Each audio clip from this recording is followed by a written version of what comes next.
শাশুড়ির সাথে পুত্রবধূর ঝগড়া আছে না নেই? এটা কোনো অস্বাভাবিক না। পুত্রবধূরও 16 আনা দোষ না, শাশুড়িরও 16 আনা না, 50-50।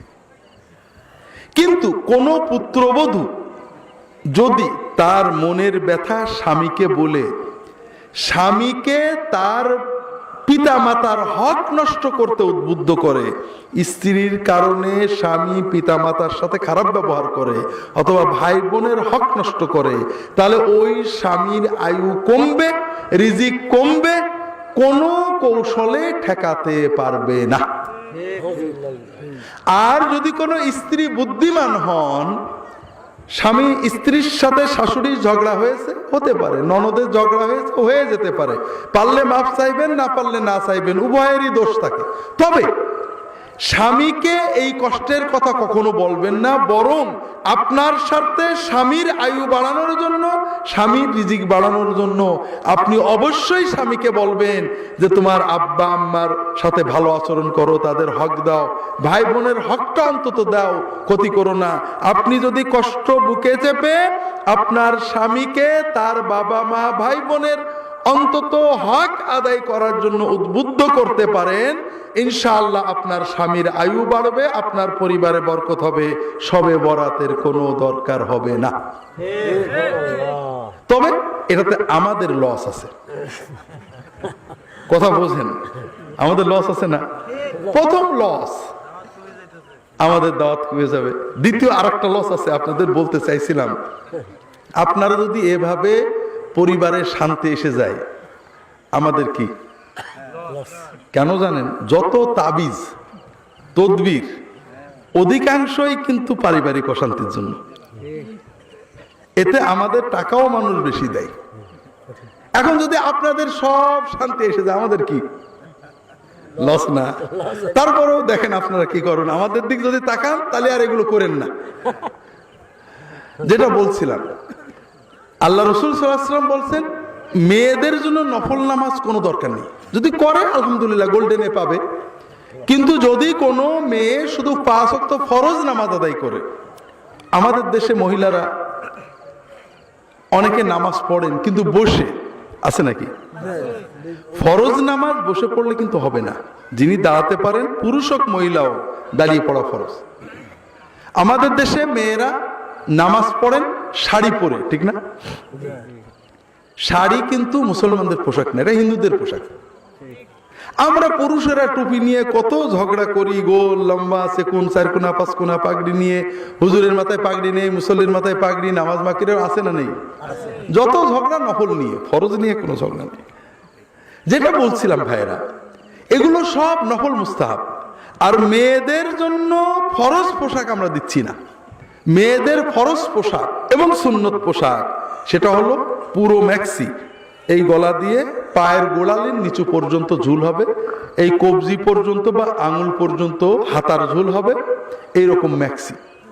ম্যাক্সির উপরে বড় ওড়না, চাদরের মতো ওড়না, ম্যাক্সির নিচেই পাজামা অথবা সায়া। এই পোশাকগুলো পরা মেয়েদের জন্য ফরজ, স্বামীর সামনে ছাড়া বাকি বাড়ির ভিতরে, ঘরের ভিতরে কাজ করার জন্য সকল অবস্থায় এই পোশাক ফরজ, এবং এই পোশাকই সুন্নত, অর্থাৎ ফরজ সুন্নত। আর নামাজও এই পোশাকে পড়লে হবে, শাড়ি পরলে হবে না।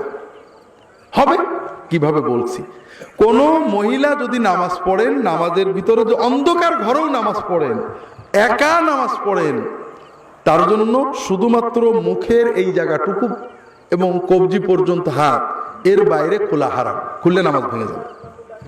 যদি কোনো মহিলা একা ঘরে অন্ধকারে নামাজ পড়েন, কাপড় আছে, কাপড় নেই ন্যাংটোয় নামাজ হবে।